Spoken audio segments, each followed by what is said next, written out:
আমি আমার ভাইয়ের মামলার বাদী নিয়ে কিছু বলতে চাচ্ছিলাম না, কারণ এর চেয়েও অনেক ভয়ঙ্কর ষড়যন্ত্র আমাদের পরিবারের বিরুদ্ধে হয়েছে।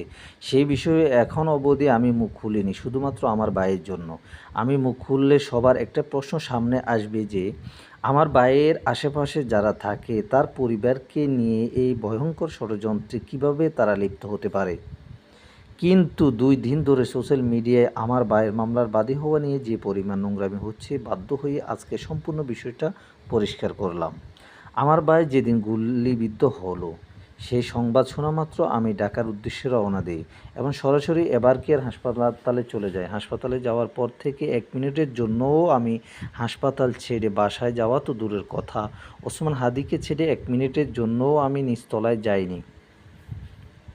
এখন আমার প্রশ্ন, প্রশাসনের লোক এবারকেয়ারে এসে জাবেরের কাছ থেকে সাইন নিল কেন? আর আমি উপস্থিত থাকাকালীন জাবের সাইন দিবে কেন? এ নিয়ে আমি বহুবার প্রশ্ন করেছি। আমাকে বোঝানো হয় যে ওমরের কাছে নাকি গিয়েছিল। ওমর বলছে এখন আমরা চিকিৎসা নিয়ে ব্যস্ত। চিকিৎসা সম্পূর্ণ হলে এই বিষয়গুলো দেখা যাবে। চিকিৎসা ব্যতীত এই মুহূর্তে আর কিছু ভাবতে পারছি না। উল্লেখ্য যে এ ধরনের অতি গুরুত্বপূর্ণ ফৌজদারি মামলায় বাদী স্বাক্ষর আগে পরে করা নিয়ে কোনো আইনি জটিলতা নেই।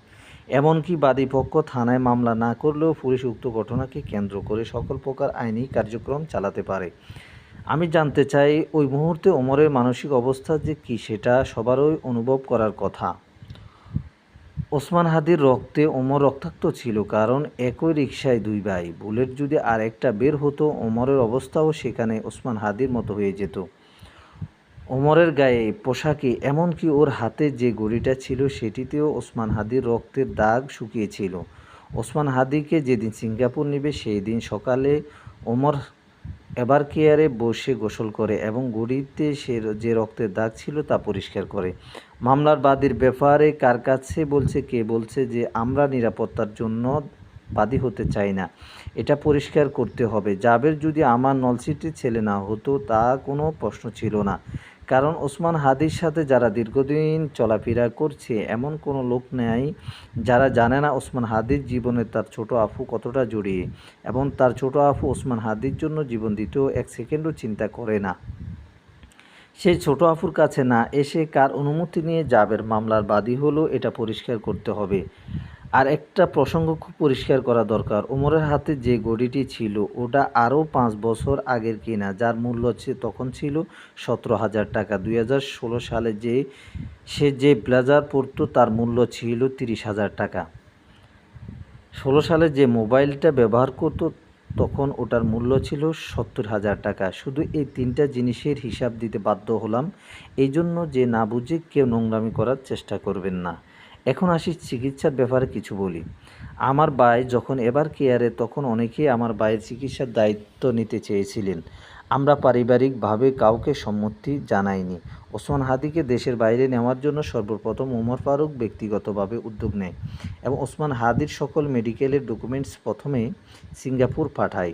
সিঙ্গাপুর থেকে তারা রিজেক্ট করে দেয়।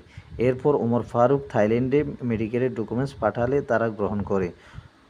ওমর একান্ত ব্যক্তিগত অর্থায়নে থাইল্যান্ডের জন্য ৫২ লক্ষ টাকা দিয়ে টিকিট কিনে আনে এবং আমার সামনে এসে দাঁড়িয়ে টিকিট দেখিয়ে বলে, আর কাঁদিস না, চিকিৎসার অভাবে ওসমান হাদিকে আমরা হারাতে দেব না। আল্লাহ যদি হায়াত রাখে ওসমান হাদি ফিরে আসবে, চিকিৎসার কোনো ত্রুটি রাখবো না। ওমরের এই সিদ্ধান্ত সরকার জানার পরে সরকার ওসমান হাদি চিকিৎসার দায়িত্ব নেয় এবং সরকার দ্বিতীয়বার ওসমান হাদির মেডিকেলের কাগজপত্র সিঙ্গাপুর পাঠালে তারা তা গ্রহণ করে। ওসমান হাদিকে সিঙ্গাপুর নেওয়া হয় আর আমি ওসমান হাদির সাথে এবারকেয়ার থেকে এই প্রথম বের হই।